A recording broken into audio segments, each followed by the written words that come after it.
નમસ્કાર, sense world YouTube ચેનલમાં આપનું સ્વાગત છે. નવી નવી વાતો કરવાની ખરેખર બહુ મજા આવે છે અને હું પણ આ એક વ્યવસ્થા શરૂ કરી છે એને બહુ માણું છું અને મને વિશ્વાસ છે કે આપ પણ એને માણી રહ્યા છો. માનવ જીવનની સુખાકારી અને સગવડતા માટે વિજ્ઞાને બહુ કામ કર્યું છે. એટલા માટે વિજ્ઞાનનો આપણે જેટલો આભાર માનીએ એટલો ઓછો છે.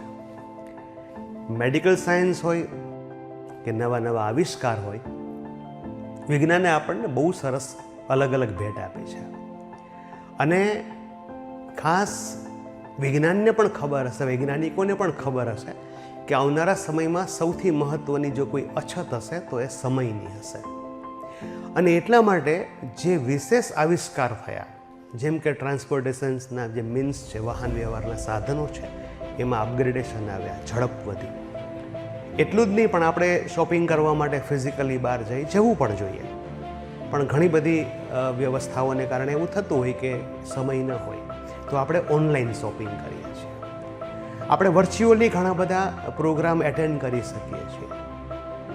ફિઝિકલી ઘણી જગ્યાએ આપણે સમય ન પહોંચી શકતા હોય તો ટેકનોલોજીના માધ્યમથી આપણે સમયનો સદુપયોગ કરી શકીએ છીએ.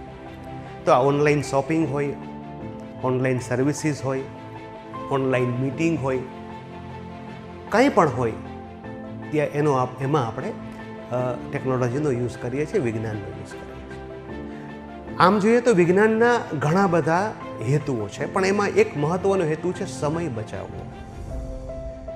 પણ આટલી બધી એપ્લિકેશન્સ હોવા છતાં, આટલા બધા એપ્સ હોવા છતાં, આટલી બધી સુવિધાઓ હોવા છતાં આપણે જ્યારે કોઈને પૂછીએ ને કે તમારી પાસે સમય છે, તો જવાબ પ્રેમથી આવે કે બધું જ છે પણ સમયનો અભાવ છે. તો આવું કેમ? આ પ્રશ્ન આપણે આપણી જાતને દરેકે પૂછવો રહ્યો. કારણ કે સૌથી મૂલ્યવાન તો સમય છે. આપણને કોઈ પૂછે કે તમારી પાસે કેટલા પૈસા છે, તો આપણને ખબર છે, છતાં પણ આપણે એમનું સેવિંગ, એની વ્યવસ્થા કરીએ છીએ. પણ કોઈ આપણને પૂછે કે તમારી પાસે કેટલો સમય છે, તો જવાબ છે નથી. અને આ ખબર હોવા છતાં કે આપણી પાસે સમય કેટલો છે એ ખબર નથી, આટલી સુવિધાઓ હોવા છતાં આપણી પાસે સમય નથી, તો આપણે વિચારવું રહ્યું. માનવ જીવન બહુ મહામૂલું છે, ફરીથી મળશે કે નહીં ખબર નહીં.